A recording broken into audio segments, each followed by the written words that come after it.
Welcome. This is the Faithful Coach Podcast.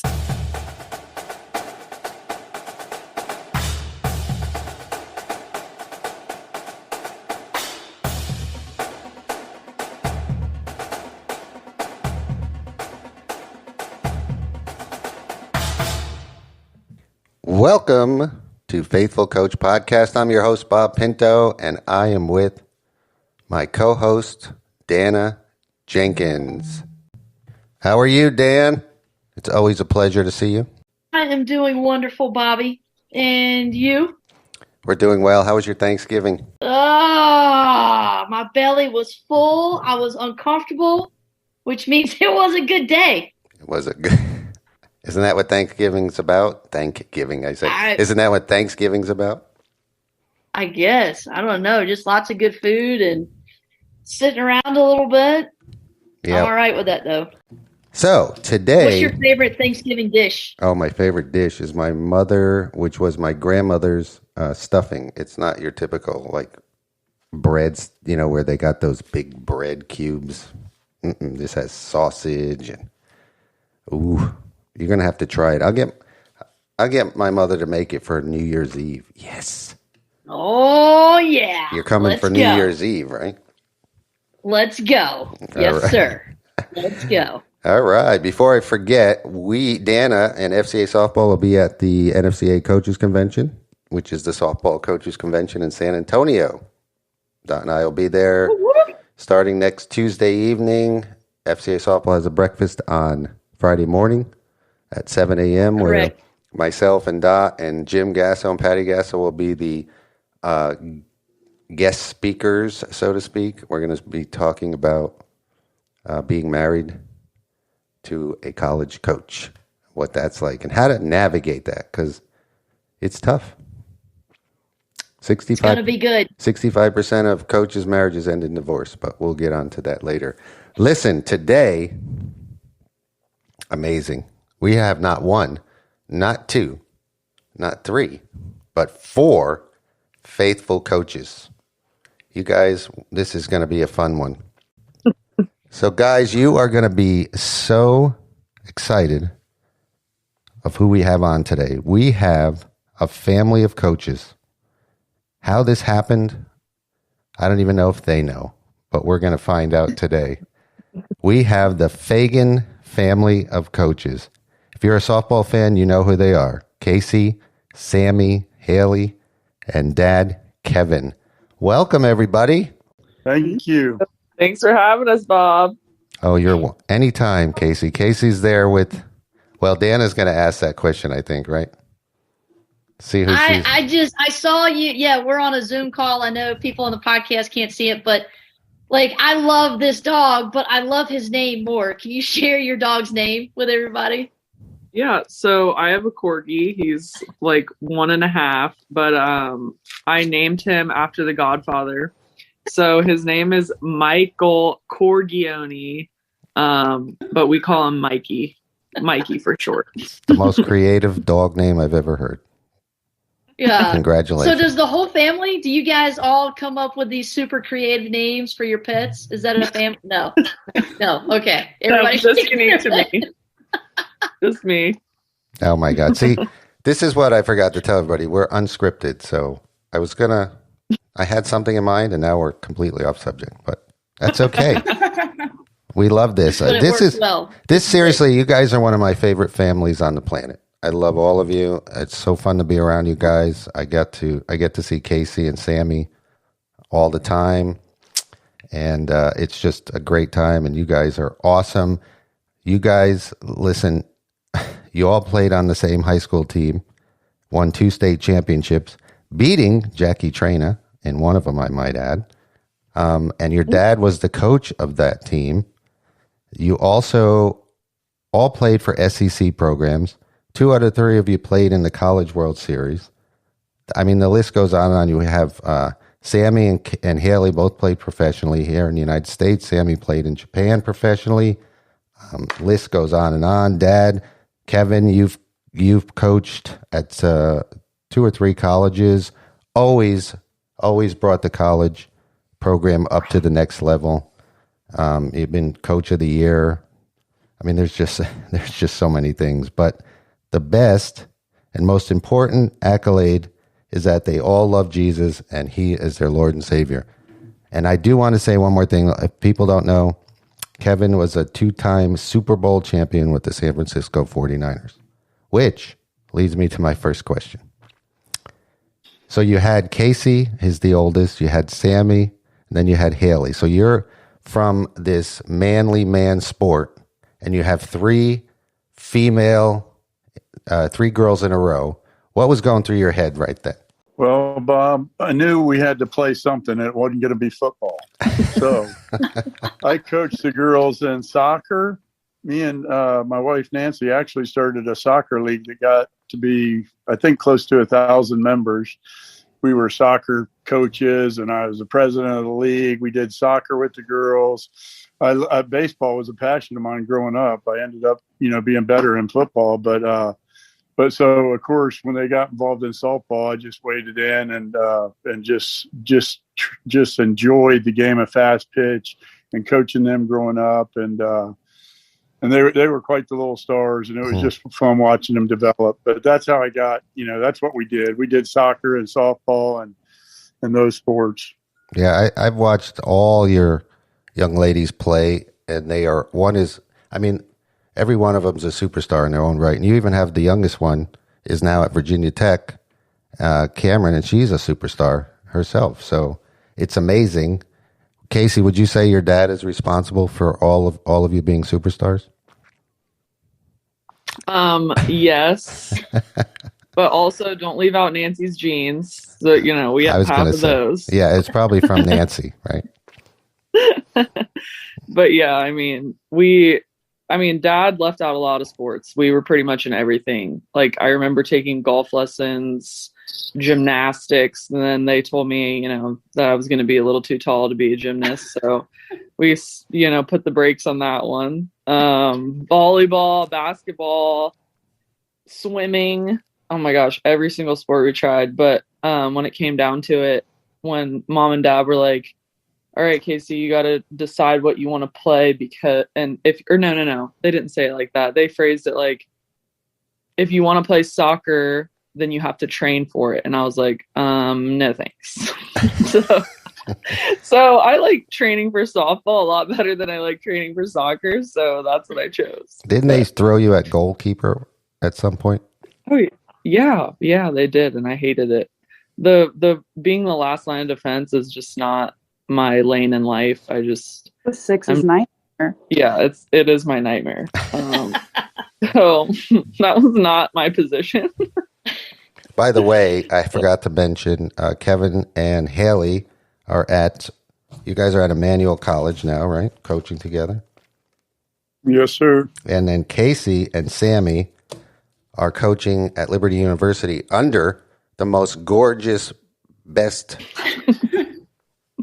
coach in the history of softball. That's all I'm going to say. Okay.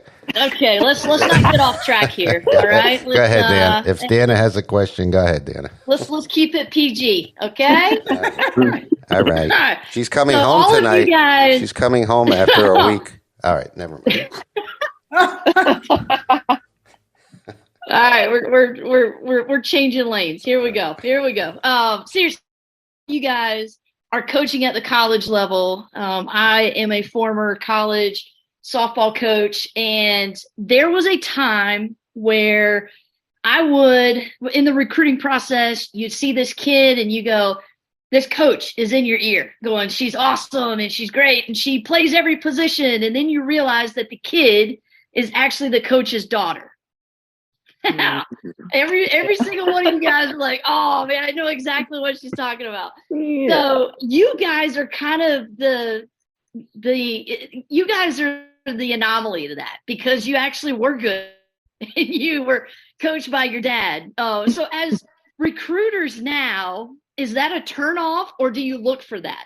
Like for kids that are coached by their parents, whether a mom or a dad, is that a good thing or a bad thing in your eyes? That's a good question. I feel like a lot of times, like, when I'm recruiting, I really truly don't take a coach's word for, like, if I don't see something and somebody's telling me something, like, I don't believe it.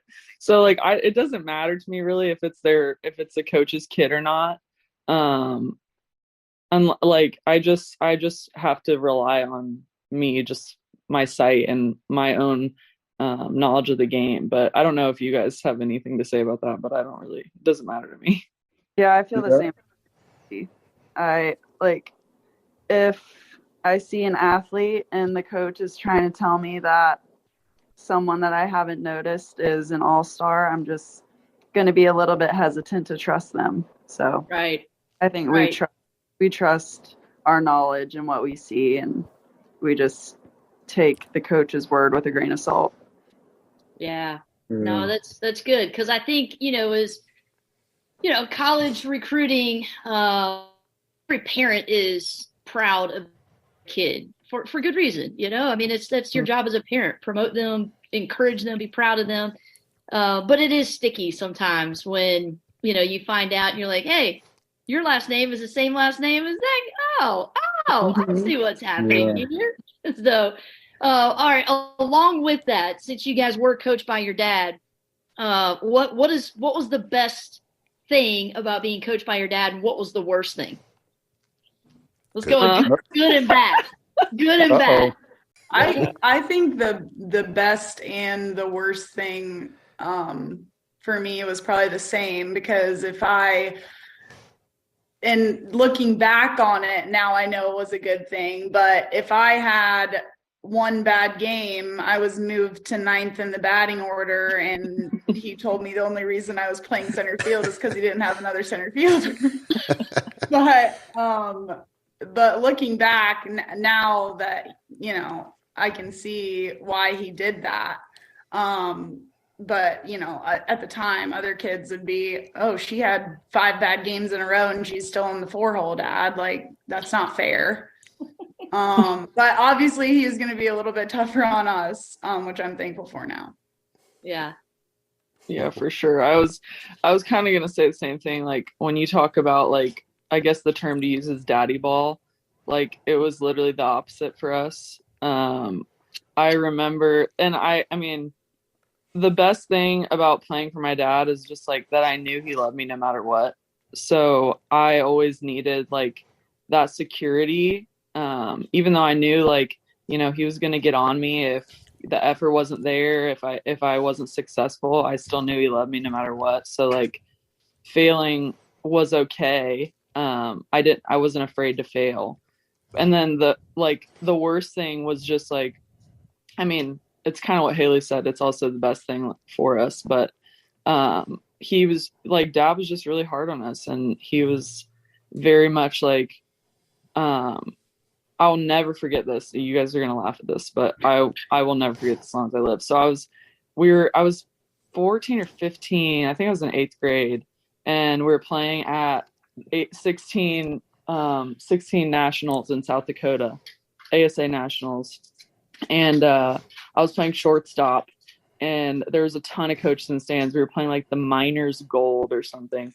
There's a ton of coaches in the stands, and I got 4 ground balls and I made 4 errors. Like, it was terrible, but I was also 4 for 4. And I remember I was like walking out of the bathroom, and Coach Murphy was talking to my dad, and he was like, tell me about your daughter. And my dad was like, why? Like, she made 4 errors. he was like, yeah, but she was 4 for 4. And Dad was like, okay. Like, and I was like, I mean, it's so true. Like, he was so hard on us, but it only made us better. And there was never any illusion that we were treated better than anyone else, just because we were held to a way higher standard. And Dad already has a really high standard, but like for us 3, it was even higher.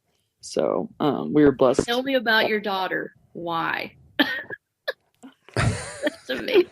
Love that, Kevin. Sami, you have something? You got to chime in on that. Yeah. I think like it's the same thing. He was hard on us, but I think that like he knew that would help us. Like, it wasn't demeaning in any way. Like, I remember every single time he got frustrated with me after a game, it made me go out and take extra reps. Like his way of coaching pushed me it literally pushed me to be the best that I could, because I was always out there working on my craft and I enjoyed doing it. So I can't even say anything negative, because like Kasey and Haley said, him being hard on us was a good thing, and that's all I can say.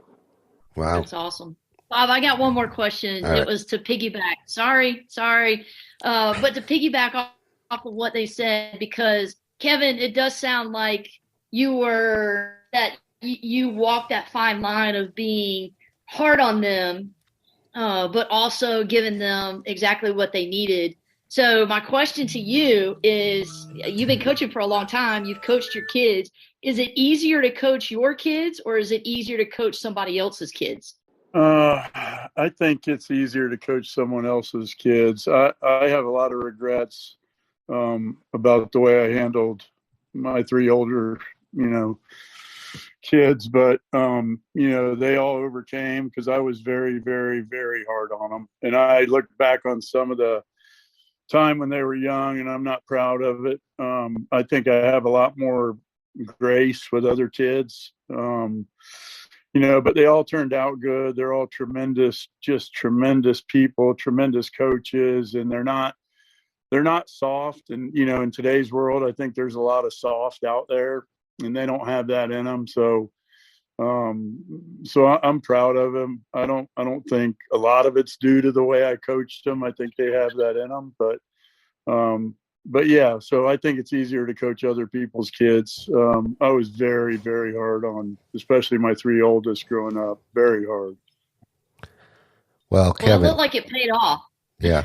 I was going to say, I mean, the way some kids are raised today, I think your way was probably the right way.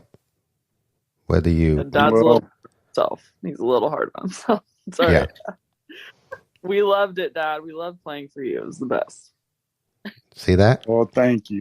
And they are great kids, all of them. Even the other 3, which I don't really interact with much, but I know they're great kids as well. So, Kevin, did you, when you were coaching these 3, did you have any idea that they were going to love the sport so much and become coaches themselves? Maybe not, Bob, but man, we sure spent an awful lot of time together. I mean, we grinded. I mean, we when we first started travel ball, when they were 12, I think we left Little League and decided to attack travel ball. And there were a lot of teams that would absolutely crush us, and we all committed to it. Within 2 years, we were demolishing people. I mean, they really, really bought in. It was a labor of love. I mean, we attacked it as a family. And just, the memories and the trips and the successes and failures, just, I mean, what a treasure trove of memories I have. And I think maybe when you invest in something and you work hard together with someone, especially family members, that, maybe I should have seen that. Yeah. I mean, there's a good chance they'll become coaches because because they're invested in it and they saw the rewards and even failures, that what you can get from failure in sports and how it builds character. So, in retrospect, I should have guessed maybe that they would all be coaches and be really, really good ones. Yeah, they are good. That's for sure. I was thinking, you and I, Kevin, have had some conversations about our faith, and you told me that when you were playing for the 49ers, you were in that rough and tumble world. You were not following Christ. Yeah, Bob, I was saved when I was 40 years old. Awesome. So tell us how that happened. What brought you to Christ?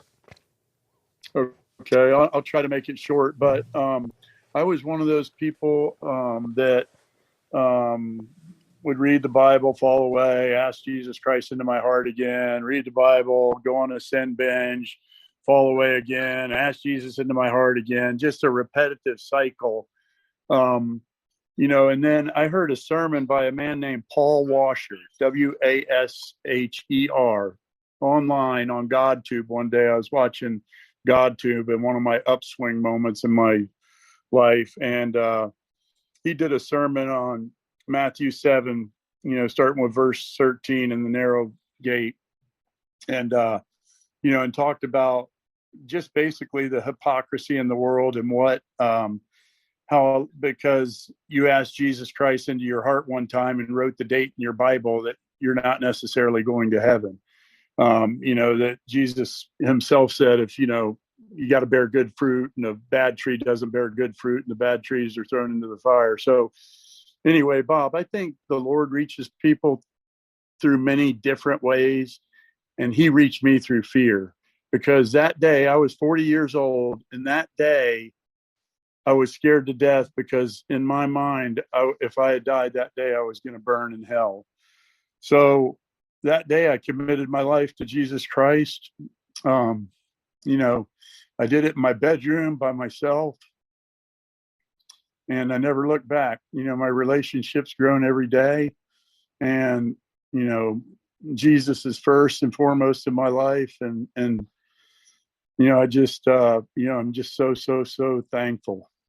That's amazing. And I think, as coaches, for me, I've coached half of my career not following Jesus, and I'd say more than half, the very end of it, I had surrendered to Jesus and really given things over. And it changes how you look at your players. It changes everything about your life, right? How do you guys take, like, as coaches, take who you were before Jesus and who you are in Jesus? How do you take that to your teams to go, hey, I want to talk to you about Jesus, but that doesn't mean that I'm perfect, I'm all together and all this, kind of have that? Because I think sometimes Christians, like, we come off as judgmental. We come off as better than, I think that was one of the reasons when I was a teenager, I didn't want any part of Christianity, because I was like, I can't be that. There's no way I can ever be that. And so I think just being in the softball world, or being in the world of athletics, I think it's important for us to take who we were before Jesus and who we are after Jesus. How do we put those two things together to show the kids, like, hey, this is what it looks like? Like, how do you guys struggle with that? Like, really mentoring and being to be disciples making disciples. How do you do that well as a college coach, taking your past and using your present?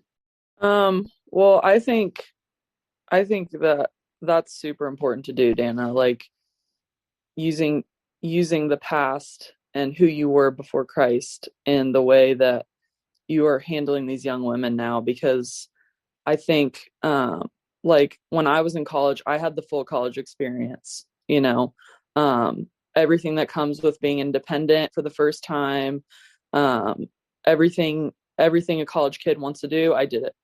And so when I'm here at a Christian university now, like, everyone falls away and everyone's walk is at different places. And looking back on my own life, it's so easy for me to be like, okay, look, I'm not going to sit here and point a finger at you and be like, you can't do this, you can't do that, and just hold the rules over your head. I'm just going to be like, hey, I know from experience, this isn't the way. Like, I know from experience, this is there's a better way to deal with sadness, to deal with stressful classes, to deal with being stressed on the softball field. Like, you don't have to go, partake in the world. Like, there's another way, and it's better for you, and it's better for your life. And I just feel like without my experiences in life, that I wouldn't be able to impart wisdom on the kids that we're coaching, because it's like, if I didn't see the other side, like, how would I know how to deal with the kids or how to talk with them when they're struggling? So I definitely think I use my past a lot whenever I'm talking to them, not just as like student athletes, but as just women, and having conversations with them as like the young Christians that they are. Yeah, that's huge. I read something that said if you're a Christian and you're hiding your past or you don't want to talk about your past, it hasn't become your testimony yet. And I think sometimes as young Christians, trying to present this, hey, everything is great. And I mean, I don't want to talk about what I did in the past because there's shame there, or there's, still dealing with consequences of bad decisions that we had in the past. But I think that's great. I think actually saying, hey, look, I've been where you are, and it's just not the best way. I know the best way now, but man, I don't want you to have to go through what I went through. Do you guys feel that the same way as far as that goes? Yeah, I think like for me, I think it's made like my relationship with my players so much stronger, especially because my past honestly was so public, and some of the things that happened, they know about already. So it's not like I have to, just open up this conversation about, hey, I did this, this, and this. Like, they know that I've been there. And I think that, like, as a coach now, they come to me about stuff. And, like, Dad can tell them, he's like, oh, yeah, I've done everything you guys have done, and they're like, okay, coach. But, like, I'm closer in age to them. I'm a female. Like, I've dealt with some of the stuff that they're going through with boys and XYZ and stuff like that. And I think that it makes them a lot more trusting of me and know that I'm not going to judge them or anything. I'm just going to tell them, hey, like, this is the easy way. Like, the Jesus way seems like the hard way, but it actually makes your life simple and easy. And I think that it definitely like makes my relationship with them stronger, just because they know that they can come to me with anything. I had the same college experience as Kasey and Haley, and I'm a little bit newer of a coach than them. This is just my second year at Liberty, but I think that like this year I've had 2 players come up to me and ask for advice because they were feeling convicted about some of the decisions that they've made. And it made me so happy because like when you're going through trials, like you think like you can only focus on the present and you're like, this is terrible. Why is this happening to me? But every single time that I've gone through something, I've been able to use it for good. And when it happened this year with 2 of my players, it made me so happy because like God used my experiences for good. And the things that I went through that I thought like it was the end of the world, I'm helping like girls that are going through the same thing. And it makes it all worth it. Like Christians need to use their past to help like the current generation. You have to do it. Amen, sweetie. Kevin, That's awesome. how does that make you feel listening to your 3 daughters who love Jesus? They sound very wise, Bob, and they don't get it from me. So we talk a lot, of course, about adversity, and I always have told them that I think that every single thing that happens, that God either makes it happen or he lets it happen. And it's always for 2 reasons, either to grow you or to help you mentor someone through that, or both. And I think that's what they're all living out now in their coaching careers, is getting to use some of the stuff they've been through in their lives, because they've been through so much. And our family's been through so much, like, that's really just unjust. And now the fact that they can use that and help other people, it's just awesome. I mean, that's the way the Lord works. We know that as believers. Yes, that is awesome. So you have extensive experience, Kevin, as a coach of female sports. So how do you navigate that every day? Because it can be difficult. I mean, I did it for many years too. And by the way, as Bob is asking this question, all 3 daughters are laughing. I know. They're laughing. As Bob is. They're laughing. That's but you got to be on your best behavior every second of the day, right? Because any false accusation, and we know what can happen with that. So how do you navigate all this? You're as a male coach coaching females, help the male coaches understand what that what that's like. Yeah, Bob, I think number one, like I am really blessed because so many of my former players stay in touch and tell me what I meant to them in their life, and now they're asking me for coaching advice or different charts I use. It's really rewarding. But Bob, I've coached every single kid I've ever coached. I've treated like they were my own daughter. Like I'm invested in them. I care about them other than softball, and they know that. I know they know that. They know my door's open. They know I can talk. They can talk to me about anything. And I mean, I think when your players know that you care about them as more than a player, I think that's when, you know, your impact's greatest on athletes. And I enjoy coaching female athletes.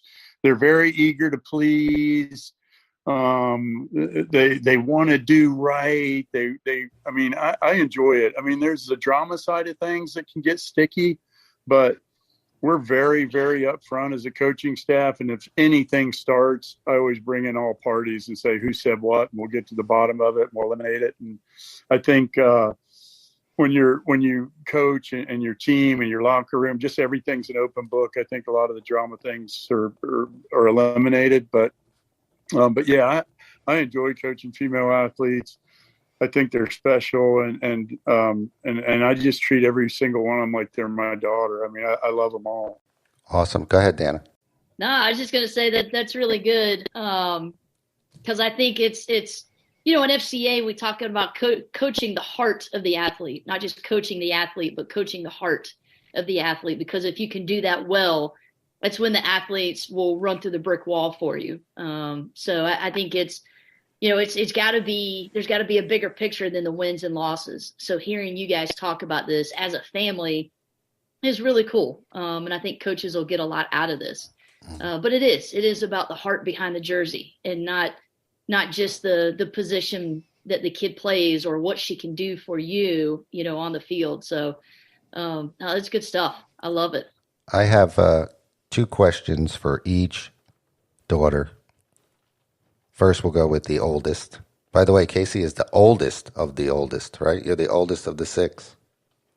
Yep, I'm the oldest of the 6. I just turned 31 a couple days ago. It's crazy.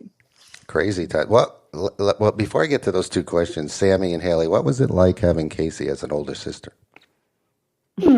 Okay. She had a library. Okay, in her really? room. We don't have to talk about that. She had a library in her room, and if you wanted to read one of her books, you had to check it out. You had a certain amount of days. You had a certain amount of days to read it, and if you didn't return it on time, you owed her money. Okay, first of all, you guys. This is amazing. Entrepreneur. They are making me sound crazy. I only did this because they would lose my books. They would rip them, and there would be dirt on them, and I would never get them back. So I would be like, I had a system, and I was like, you guys are going to give me my books back, and if you don't, I'm going to charge you money. So that's the answer to that question. Kevin, did you know about that? That's awesome. You knew about that? Okay. And you thought, you're like me, you thought, wow, that's business. That's a businesswoman right there. Yeah. Then maybe she's like me. She's very organized. She likes all her stuff in order, just very neat, and likes everything just where it needs to be. Wait, have you seen her office lately? I don't think you have. No. Okay. It's nice. Coach hung up my stuff for me because Coach hung up your stuff for you. How many times did that one frame fall before you decided you were going to fix it? It fell twice. Oh. It broke. It shattered. I had to go get it fixed. So, yeah. All right. So, Sami, what's your experience with Kasey as an older sister? Kasey liked to boss me around a lot. We both wanted to be a cowgirl. Are you? Okay, we both wanted to be a cowgirl, and it was her. This is stuff that you can't even wait. This is better than anything we could have scripted. That's right. Listen, Go on with the cowgirl. Go on with your Melvin. cowgirl. First of all, what were we? I was 5. Okay. oh no, this was pretty recent. Okay, yeah, we were young. We both wanted to be a cowgirl, but since she apparently thought of the idea to be a cowgirl first, she told me, no, you don't want to be a cowgirl. You want to be a donkey girl. And I was like, oh, that's a great idea. And I fell for it and got made fun of by everyone because donkey girls don't exist. Kasey's like, I told her. She only knew that because she was reading about it. She had so many books in her room. Oh my God. I didn't. Hey, Bob. Yeah, go ahead, Hey, Kevin. Bob. I have to apologize to Kasey Hey, first that's- because I didn't plan that. That's a true story. Because for Halloween one year, Sami told us she wanted to be a donkey girl, and me and Nancy were like, "What are you talking about? What's a donkey girl?" She's like, "Well, Kasey told me," and then we heard the whole story. And we were like, "Wow, Kasey." Yeah, I was sick of her copying me. Okay. I was Well, sick she of- looked up to Donkey you. girl. She looked up to Yeah, you. My goodness. Yes, I know that now, but 5-year-old me was very annoyed that she wanted to do it. Kasey and Sami, by the way, 5-year-old or 25-year-old. I don't know, give or take. Kasey and Sami are experts on the Enneagram. Haley, do you guys, Haley and Kevin, do you use the Enneagram? I make my Yes, girls take, yeah. Yeah. They But- all take the test before they get here. But Casey's like, whoo, she knows everything. There was a time when she would text me memes about certain Enneagram numbers, and we would just laugh. Did you see that video I sent you the other day? Yes, I did. I sent it to the fam. I'm sure you laughed. So Okay, here are Yeah. the 2 questions for each of you. Start with Kasey. How did you accept Jesus as your Lord and Savior? That's one. And then give me one thing that you learned from your dad as a coach. okay. Well, when I was, when I accepted Jesus as my savior, I was number one. I was in 1st grade. We were at a Christian school, and it was a Baptist school. So my teacher told me every day if I didn't accept Jesus into my heart, I was going to die and go to hell. And so I literally would cry every night and be like, Jesus, please, like, don't let me go to hell. So I'm like 7 years old. Okay. So This is and after you that- were a cowgirl? This is she's going, Jesus, I'm a good cowgirl. You don't send good cowgirls to hell. This is post cowgirl. Okay. So Post I, cowgirl. Okay, because you lied yeah. to your sister about Donkey Girl. So did you? I know. So I was, I was on the better track. I was trying to get back on track. But yeah, so my mom, she ended up pulling us out of that school because of those stuff along those lines kept happening. But I really my whole life, I really do well with rules. Because there's no stress in rules. Like if you obey the rules, like it's great. Like there's nothing bad can happen. So I was really committed to the rules in my mind that come with Christianity. There was no love in my heart for Jesus. There was really no relationship. I just wanted to be good. So I really was I was just a really, really angel, goody two shoes kid.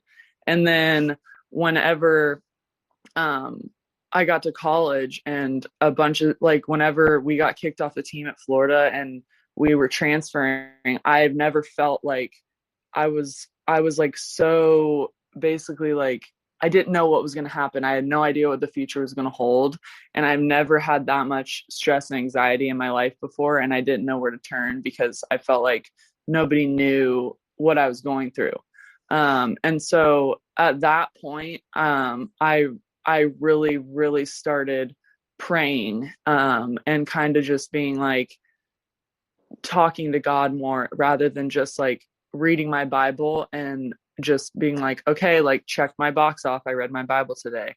So once I got to Arkansas, I got baptized. I just completely, my relationship with Jesus, became an actual relationship with Jesus. It wasn't just like, I'm being a good Christian on the surface. So that was, I can't really tell you the exact moment, but it was definitely a gradual change. And it's still, the walk of a Christian is always, it's always being developed, and I'm still learning and growing today. And then the one thing that I learned from my dad, I learned so many things from my dad. He's really hard on himself about how he raised us and how he coached us, but I wouldn't change anything. And a lot of the things I learned from him are just in generalities, is being a hard worker, just making sure you are treating people the same. When you guys asked him the question about how he coaches women, it's I think the thing that we appreciated the most, now that I'm looking back on it, is Dad is always the same. He's always the same person. It doesn't matter if he yells at you 5 seconds ago, he's over it. He's moved on. He's the same. And so I think that is the biggest thing I took away from being coached by him, and just learning that it's be consistent. When you show up every day, just be consistent, and it makes it a lot easier for people to trust you. It makes it a lot easier for people to approach you and to believe what you're saying and to buy into what you're saying if you are consistently the same person every day.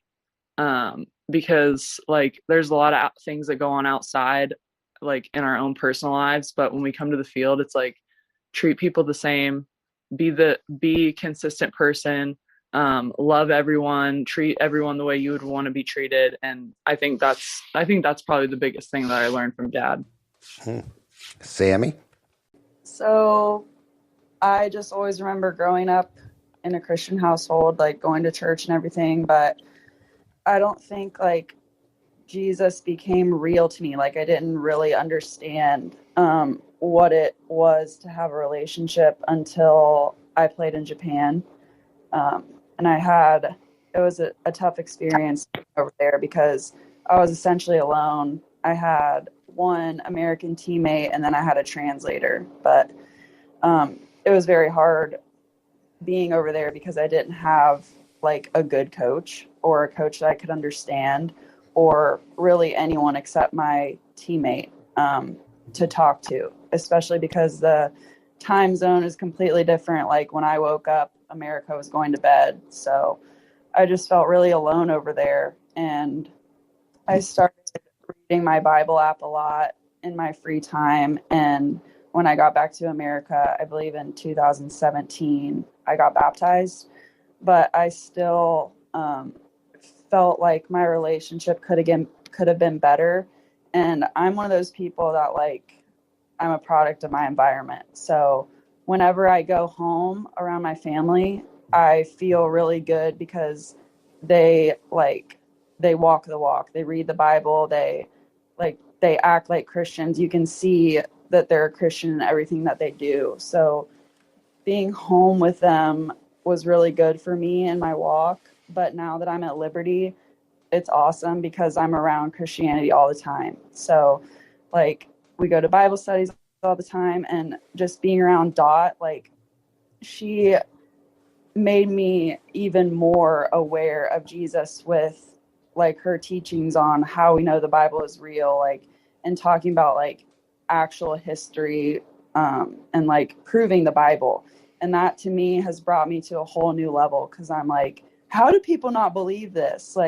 I know for a fact Jesus is real. And I think to be able to say that now, instead of I felt he was real, but now actually knowing, having that knowledge and studying it, my faith is stronger than ever before, being at Liberty. And I'm blessed to be around it all the time because I need that. And I would say one thing I learned from my dad, I talk about my dad all the time when people ask me why I'm successful in my sport. And it's it was just how he lived his life. I've learned so much from him, because without him, I don't I'm not as successful as I could have been in my sport because he taught me how to work hard. Like, and it's not just like kids today think they're working hard, and I'm like, you're not. Like, you don't know what working hard is. And it, like, that's, my dad had to work extremely hard to be successful in his sport. And like, he showed me how to do that, and I did it because all I cared about like was being the best, beating everybody. And he taught me how to do that. And like being able, like that being instilled in me from a young age, I can now apply to every area of my life. And it's like everything you do for the Lord. And I feel like everything I do, I want to do it to the best of my ability. And I think that's made me the player I am, the coach I am, the person I am. And yeah, I would say that's the biggest thing I've learned. Haley. Best for last. I'm just kidding. No, I would say I kind of had, as far as accepting Christ, you know, when we didn't have travel ball or games and stuff, you know, we grew up in church. So I've always been, we are always exposed to that. You know, you hear the Bible stories and stuff, and I kind of had like what Dad talked about, like especially through college. Like I would go through these ups and these highs and be like, oh yes, I love God, and go to church. And then I would, you know, go through the valley and, you know, be sinning and stuff, and not be living right and try to push God to the side. And then something would happen and, you know, Jesus, please come back into my life. So I kind of had that relationship for a while. And I also always felt like I struggled like with my identity because I felt like softball was my only worth. And that's kind of like how our coaches treated us, was, you know, like that's what they cared about was softball, softball, softball. And so I never felt like they really cared about us off the field other than if we were eligible. So like our grades being good. But as far as me really like accepting Christ and like walking the walk or doing my best to do so, was actually after I had Kai. He changed my life. He is the biggest blessing. Sorry. It's all right. Take your time. I knew you were going to be the one that cried. We actually got baptized together in February of 2019. And he just changed my life. I mean, I think being a parent just makes you want the best for your kid. And I wanted him to have the best me. And I knew that that was going to be if I had a consistent relationship with God. So that is what, like, you know, strengthened my relationship with God. And I read the Bible every day. And he reads the Bible too, which is the funnest thing. I read him he has like a little comic book Bible, and I read him that every single night. And he's like, he loves it. His favorite book is actually Revelation. He turns to that every single night. So is Dots. Like, I've read you this one like 10 times, dude. But he's really like, and sometimes I'll tell him, I'll be like, I made you. I can tell you what I want. And he's like, no, actually, Jesus made me. Like, okay, you're right. But he was what God used to really kickstart my relationship, you know, with him. So that is, he's a little angel most of the time. And then as far as like the best thing that I've learned from my dad, I think it's really special, like getting to coach with him. But I would just say, like, treating every single kid, coaching every single kid, investing in every single kid, whether they're your starting shortstop or your third string right fielder. And I think that's what, you know, why Dad has so many players who still reach out to him 8 years after he coached them, because they know that, you know, he's going to coach. He's not just invested in them because they're good, or because they did XYZ for them. He's invested in them because he truly cares for them. And I think that's like one of the biggest things for me, is making sure like all my kids know, like, I'm going to coach you whether you're my number one or you're never going to play. I'm going to invest that into you. And yeah, I think that's probably one of the biggest things that I've learned from him. Wow. Kevin, I know you must be thinking something. We're going to wrap this up. I have 2 questions for you, Kevin. Kevin was an amazing defensive player for the 49ers. I think, did you make the All-Pro team? I think. I was All-Pro 1990. So quarterbacks were your enemy. I just want to know, it's a fun question. Did you help the quarterbacks up after you demolished them? No. Okay. Bob, I was a very, very nasty human being when I played football. I didn't help my own teammates up. Oh, all right. Well, thank you for your honesty. Okay, so your daughters are amazing. I hope that you've been pretty hard on yourself all these years because of the way you felt that you coached them or treated them. But it seems to me like you did a great job.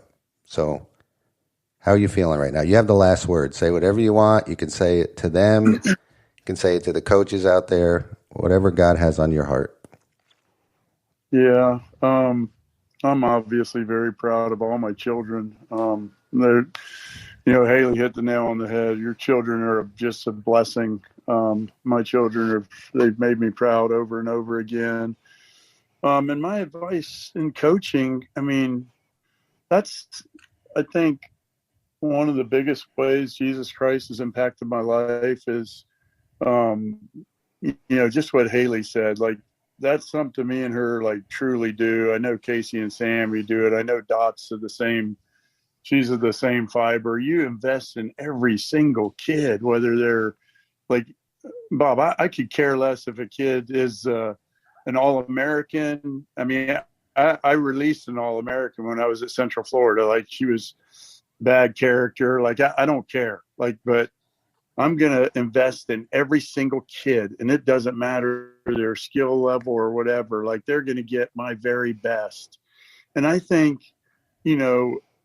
that's just a way of life for a Christian. I mean, you're investing in people. I mean, we know that everything's about relationships, which is why Jesus Christ wants a relationship with each and every one of us. So if we just do our best to carry that forward and invest in these student athletes and anyone, I mean, from your family members to anyone, you can have an impact. And it's just huge. And that's how, Dana said, about, people thinking Christians are, perfect or self-righteous or judgmental or whatever.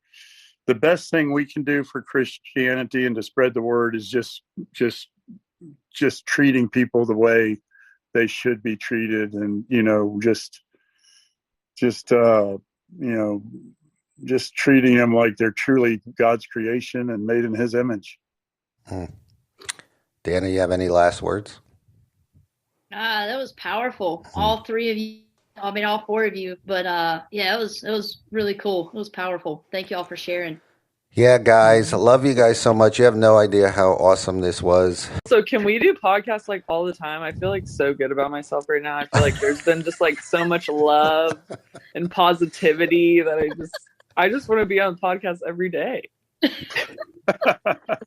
Well, sure. You want to be a co-host too? I'll only do it if Bobbert's on it. Thank you, Haley.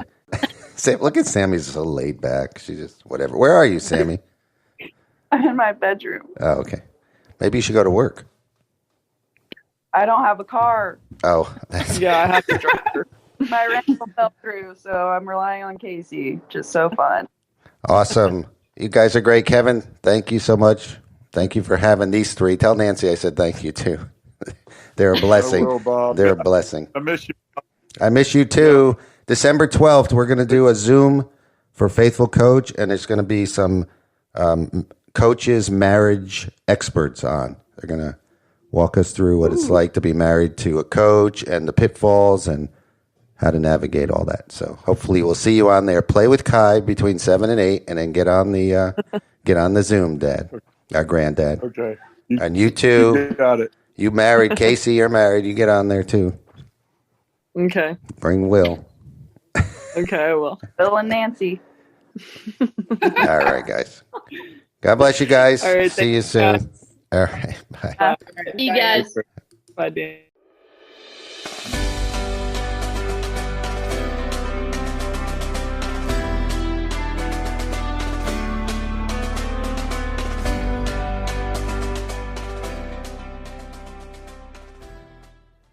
Hi, guys. This is Bob Pinto, your host. You've been listening to Faithful Coach. Thank you for listening. We're so happy you're here. We're blessed to have you. We are a ministry and a podcast for, to, and by Christian coaches. We're here to encourage you, support you, teach you. We know what it's like to be Christian coaches, and we know how difficult it can be, and it's likely to get more difficult in the days to come. If you're not part of our group and you'd like to be, you can email me at bob@faithfulcoach.com. bob@faithfulcoach.com. Again, guys, thank you for listening. We hope you were encouraged today. We will talk to you soon. God bless you.